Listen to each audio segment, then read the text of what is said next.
ये बुक हमारी सोच के दो तरीकों को एनालाइज करती है। सिस्टम 1 जो तेज और इमोशनल होता है, और सिस्टम 2 जो धीमा और ज्यादा लॉजिकल होता है। ये emotional thoughts versus logical thoughts को एग्जामिन करती है, और ये पूरी तरह आपके सोचने का तरीका बदल देगी। डैनियल काहनेमैन इजराइल में पैदा हुए और पैलेस्टीन लौटने से पहले फ्रांस में पले बढ़े।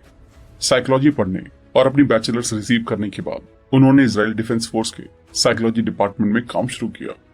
उसके बाद वो साइकोलॉजी में पीएचडी पूरी करने के लिए अमेरिका चले गए, और तब से अब तक वो साइकोलॉजी और इकोनॉमिक्स में अपने काम के लिए नोबेल प्राइज भी पा चुके हैं। ये वीडियो ऑथर के किताब के फॉर्मेट को ही फॉलो करती है, जिसमें सभी 5 पार्ट्स को डिस्कस किया जाएगा। पहला पार्ट थॉट के 2 अलग तरीकों को एग्जामिन करेगा। सेकेंड पार्ट में ह्यूरिस्टिक्स और बाइसेस डिस्कस होगा, और थर्ड पार्ट में ओवर कॉन्फिडेंस। फोर्थ पार्ट में अलग अलग चॉइसेस को समराइज किया गया है, और फिफ्थ पार्ट में ट्रू सेल्फ के कॉन्सेप्ट को डिस्कस किया जाएगा। उससे पहले अगर आपने अब तक हमारे चैनल को सब्सक्राइब नहीं किया है तो इससे पहले कि आप वीडियो में खो जाएं, इमीडिएटली चैनल को सब्सक्राइब और वीडियो को इमीडिएटली लाइक भी कर दें। Part 1 two systems. जब बात जजमेंट और चॉइस की आती है तो उसके 2 सिस्टम होते हैं। पहला सिस्टम ज्यादा तेज और इमोशनल है, दूसरे सिस्टम की तुलना में जो धीमा और लॉजिकल है। हम इसे और डिटेल में जानेंगे। सिस्टम 1 फर्स्ट सिस्टम तेज सोचने के बारे में है। इसमें सोचना ऑटोमेटिकली और बहुत तेजी से होता है। इसमें सोचना इंसान की मेहनत के बिना होता है और उस पर काबू भी नहीं होता। ये सोचने वाला सिस्टम हम जितना सोचते हैं उससे ज्यादा इन्फ्लुएंशियल होता है, जिससे आपके रेगुलर जजमेंट्स और चॉइसेस पर असर पड़ता है।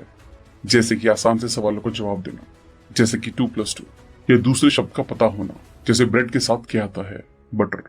अच्छी ट्रेनिंग के बाद सिस्टम 1 स्किल्ड रिस्पॉन्स और स्किल्ड इंटेंशंस जनरेट करता है। सिस्टम 1 एसोसिएटिव मेमोरी में एक्टिवेटेड आइडिया का एक पैटर्न बनाता है।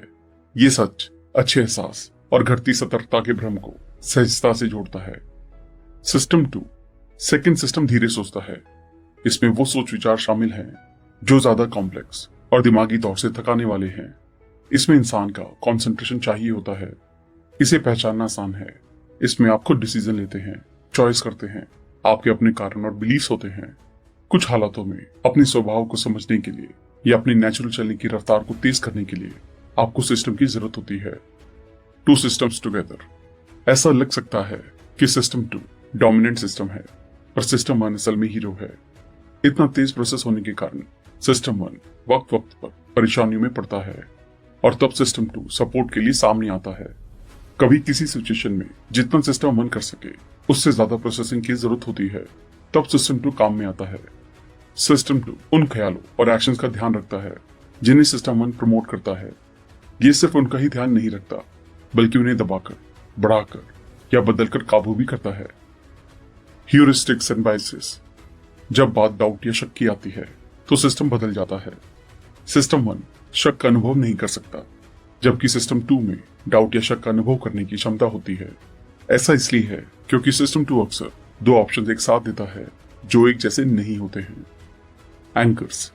एंकरिंग इफेक्ट तब सामने आता है जब लोग किसी अनजान क्वांटिटी को मापने से पहले ही एक पर्टिकुलर वैल्यू का अनुमान लगा लेते हैं।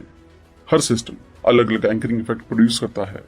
अ deliberate process of adjustment system 2 and a primary effect an automatic manifestation of system 1। Random anchors के असर में इन दोनों सिस्टम्स के बीच का रिश्ता देखा जा सकता है। एंकरिंग इफेक्ट्स की स्टडी जजमेंट और चॉइस पर आधारित होती है, जो कि सिस्टम 2 की खासियत है।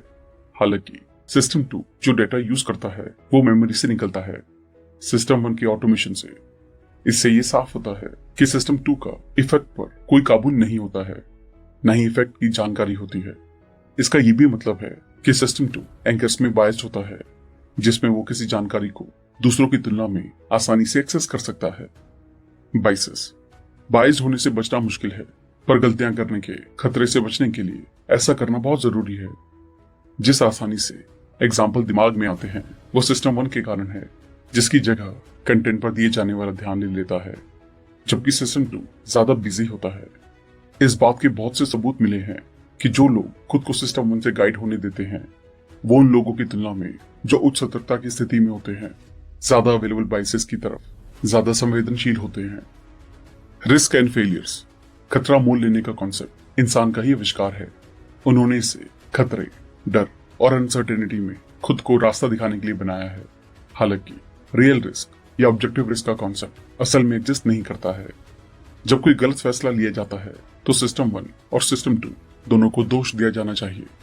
सिस्टम 1 गलत इंट्यूशन को सजेस्ट करता है और सिस्टम 2 इसका समर्थन करता है और उसे एक जजमेंट में एक्सप्रेस करता है। सिस्टम 2 में फेल होने की क्षमता है और ऐसा होने के दो कारण हैं, इग्नोरेंस और लेजीनेस। सिस्टम 1 के पास एक्सट्रीम प्रेडिक्शंस यानी कि भविष्यवाणी कर सकता है। ये सबूतों के इस्तेमाल किए बिना ही तर्कहीन अंदाजा लगाने का आदी है। सिस्टम 1 के इसी नेचर के कारण बिना काफी सबूत के ओवर कॉन्फिडेंट कंक्लूजन में खुद पड़ता है। Part 3 over confidence. दुनिया को समझने की हमारी लगातार कोशिश से भ्रम पैदा हो रहे हैं। हम अपने पास्ट की कहानियां बनाकर और उन्हें सच मानकर खुद को बेवकूफ बना रहे हैं। हमें जिस धोखे का सामना करना पड़ रहा है वो ये समझना है कि हम पास्ट को समझते हैं और पास्ट को समझकर हम ये भी मानने लगते हैं कि हम ये भी समझ सकते हैं कि भविष्य में क्या होगा। हालांकि हम पास्ट को उतना नहीं समझते जितना हम सोचते हैं। भविष्य को समझने के लायक होने के लिए अपनी लैंग्वेज को वैसे एडजस्ट करें जैसे हम अपने किसी पास्ट बिलीफ के रिलेशन में करते हैं। लैंग्वेज इतनी जरूरी इसलिए है क्योंकि ये हमारी असलियत को आकार देती है। इसलिए पास्ट के बारे में सोचते हुए सही लैंग्वेज का इस्तेमाल करना बहुत जरूरी है। हाइंडसाइट मतलब चीजों को हो जाने के बाद उसे समझना। हाइंडसाइट बाइस है। हाइंडसाइट बाइस का डिसीजन वालों के इवैल्यूएशन पर बुरा असर पड़ता है। इसके ऑब्जर्वर एक फैसले की क्वालिटी इससे नहीं जांचते हैं कि प्रोसेस ठीक है या नहीं, बल्कि इससे जांचते हैं कि आउटकम अच्छा था या बुरा। जो लोग हाइंडसाइट के साथ सबसे ज्यादा स्ट्रगल करते हैं, जैसे कि दूसरों के साथ एजेंट की तरह काम करते हैं और उनके साथ जो फैसले लेते हैं, जैसे कि doctors, financial advisers, social workers या पॉलिटिशियंस। जब कोई फैसला हमारी उम्मीद के मुताबिक ठीक साबित ना हो तो जो फैसला लेते हैं उन पर इल्जाम डालना आसान है, और जब उनका लिया डिसीजन सही साबित हो जाता है तो हम उन्हें क्रेडिट देने में फेल हो जाते हैं, ये मानते हुए कि वो बस अपना काम कर रहे हैं। सिस्टम 1 के मुताबिक दुनिया एक अनुमानित, स्ट्रेट फॉरवर्ड और आसानी से समझी जाने वाली जगह होनी चाहिए, पर ये एक आंखों का धोखा है।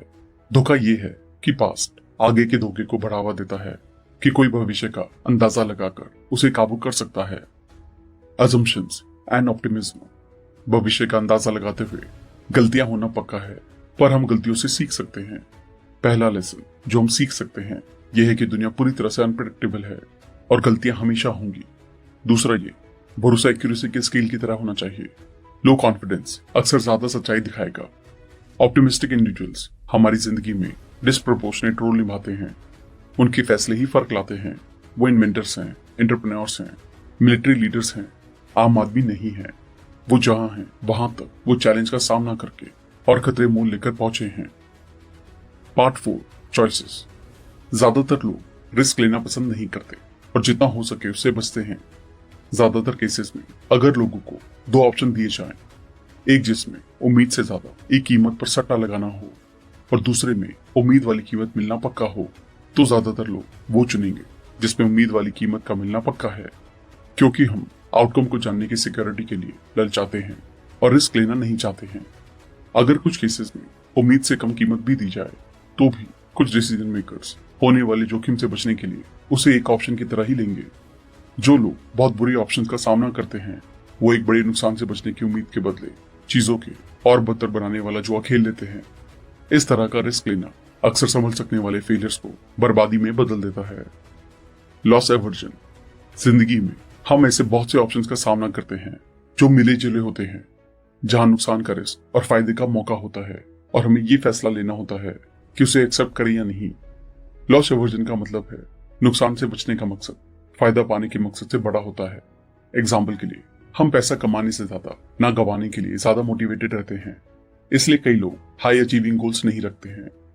ऐसा गोल बनाकर जहां आप कभी ना पहुंचे आप नुकसान में रहेंगे। गोल से ज्यादा पाकर आप फायदा पा रहे हैं। बहुत से केसेस में लोग अपने स्पेसिफिक गोल तक पहुंचने के बाद अपने एफर्ट्स कम कर देते हैं क्योंकि उन्हें उससे आगे जाने का कोई मकसद नहीं दिखता। ये फायदे के लिए नहीं है, ये नुकसान से बचने के लिए है। डिफीट। हार मान लेना कभी भी आसान नहीं होता। शायद यही कारण है कि जंग इतने लंबे वक्त तक चलती है। हारने वाली साइड ये जानते हुए भी कि उनके पास कोई चांस नहीं है, वो डटे रहते हैं उस छोटी उम्मीद को पकड़े हुए कि वो हार से बच सकते हैं। जब भी कोई प्लान बनाते हैं तो जिस ऑब्वियस आउटकम की हम कल्पना करते हैं वही सफलता है। हालांकि फेलियर मिलना ज्यादा आसान होता है, क्योंकि सफलता का अक्सर एक ही प्लान होता है, पर ऐसे बहुत से तरीके होते हैं जिनसे चीजें खराब हो सकती हैं। रिग्रेट या अफसोस होना सिर्फ एक भावना नहीं है, बल्कि एक सजा है। जब कुछ भी गलत होता है तो हमें अफसोस होता है। इसी वजह से अफसोस का डर ही हमारे लिए बहुत से फैसलों के पीछे का मोटिवेशन बनता है। हम ऐसे फैसले लेने से बचते हैं जिनसे शायद हमें अफसोस हो, और इसी वजह से अक्सर किसी मौके को खो देते हैं। डिसीजन मेकर्स पर अफसोस का सबसे ज्यादा असर पड़ता है। वो जानते हैं कि ये उनकी जिंदगी का हिस्सा है और वो उसकी घबराहट में रहते हैं। ये रिग्रेट पावर का इमोशन देता है, और जो भी फैसले लिए जाते हैं उनमें इसका अहम रोल है। Part 5, two selves decisions. ये मान लेना आसान है कि हम सभी अपने फैसले पूरे दिल से लेते हैं। हालांकि ऐसा नहीं है। एक्सपीरियंस के आधार पर फैसले लेने के अलावा ये जरूरी नहीं है कि कोई फैसला लेते वक्त हम अपनी प्रेफरेंस का ध्यान रखें। दिक्कत यह है कि हमारे फैसले और प्रेफरेंसेस मेमोरीज से प्रभावित होते हैं, और मेमोरीज हमेशा सही नहीं होती हैं। यहाँ तक कि शॉर्ट टर्म मेमोरी भी लिमिटेड होती है। एक 15 मिनट पहले की मेमोरी को अलग तरह से याद किया जा सकता है, और इसका असर आपके फैसला लेने पर पड़ता है। ऑथर एक मेमोरी इशू को समझाने के लिए एक फील्ड मैरिज का एग्जाम्पल लेते हैं। जब आप एक फील्ड मैरिज को पलट कर देखते हैं तो आपको सिर्फ नेगेटिव थॉट्स आते हैं, दर्दनाक डिवोर्स प्रोसेस, और आखिर के कुछ महीने याद आते हैं। आप खुशियों से भरे उन सालों को याद करने में फेल हो जाते हैं जिन्हें आपने एंजॉय किया, सिर्फ इसलिए कि वो एक बुरे सिरे पर खत्म हुई। इसका मतलब ये नहीं है कि पूरा एक्सपीरियंस भयानक था, पर दुर्भाग्य से हम सिर्फ बुरे हिस्सों को ही याद कर पाते हैं, और यही हमारे भविष्य के फैसले लेने में मदद करते हैं। इमोशंस। एक पल का एक्सपीरियंस आसानी से सिर्फ एक खुशी से नहीं दिखाया जा सकता। पॉजिटिव फीलिंग के और भी कई रूप हैं, जिसमें प्यार भी आता है। नेगेटिव इमोशंस भी बहुत से रूपों में आता है, जिसमें गुस्सा और अकेलापन शामिल है। पॉजिटिव और नेगेटिव इमोशंस एक साथ एक ही वक्त में एग्जिस्ट कर सकते हैं। हम एक याद को पॉजिटिविटी या नेगेटिविटी की भावना से जोड़ देते हैं। वेलबींग। मूड कभी एक जैसा नहीं रहता। ऐसे बहुत से फैक्टर्स हैं जिनसे किसी के मूड पर असर पड़ सकता है। मूड और इमोशनल वेलबींग एक दिन या हफ्ते भर में कई बार बदल सकते हैं। कोई जिस भी सिचुएशन का अभी सामना कर रहा है, उससे उसके मूड पर गहरा असर पड़ता है। हम ऐसे वेलबींग के कॉन्सेप्ट को नहीं अपना सकते हैं जो ये इग्नोर करता है कि दूसरे लोग क्या चाहते हैं। दूसरी तरफ ये भी सच है कि ऐसा वेलबींग का कॉन्सेप्ट ये इग्नोर करता है कि दूसरे लोग कैसा महसूस करते हैं, क्योंकि जब वो अपनी जिंदगी के बारे में सोचते हैं तो सिर्फ इस पर ध्यान देते हैं कि उन्हें कैसा महसूस होता है।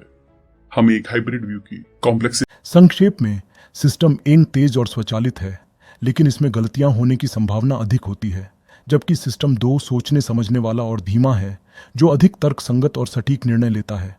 दोनों ही सिस्टम हमारे जीवन में महत्वपूर्ण भूमिका निभाते हैं, और इनका संतुलित उपयोग समझदारी से निर्णय लेने में मदद करता है। ह्यूरिस्टिक्स हमारे मस्तिष्क द्वारा उपयोग किए जाने वाले मानसिक शॉर्टकट होते हैं, जो हमें तेजी से और कम प्रयास में निर्णय लेने में मदद करते हैं। हालांकि ये शॉर्टकट कई बार बायसेस या पूर्वाग्रह का कारण बन सकते हैं, जिससे निर्णय में त्रुटियां हो सकती हैं। ह्यूरिस्टिक्स और बायस का संबंध। ह्यूरिस्टिक्स का उपयोग। जब हम जटिल या अनिश्चित स्थितियों का सामना करते हैं तो हमारा मस्तिष्क निर्णय को सरल बनाने के लिए कुछ सामान्य नियमों का उपयोग करता है। ये नियम अक्सर हमारे पिछले अनुभवों, अनुमानों या सहज ज्ञान पर आधारित होते हैं। उदाहरण के लिए, कोई व्यक्ति किसी समस्या को जल्दी हल करने के लिए पुराने अनुभव पर निर्भर कर सकता है, बजाय इसके कि वह पूरी तरह से नई जानकारी का विश्लेषण करे। बायस का कारण। हालांकि हेउरिस्टिक्स तेजी से निर्णय लेने में मदद करते हैं, लेकिन कई बार ये हमें पूर्वाग्रहपूर्ण निर्णयों की ओर ले जाते हैं। जब हम आवश्यक जानकारी की उपेक्षा कर देते हैं या किसी विशेष जानकारी पर अत्यधिक ध्यान केंद्रित कर लेते हैं, तो यह बायस का कारण बनता है।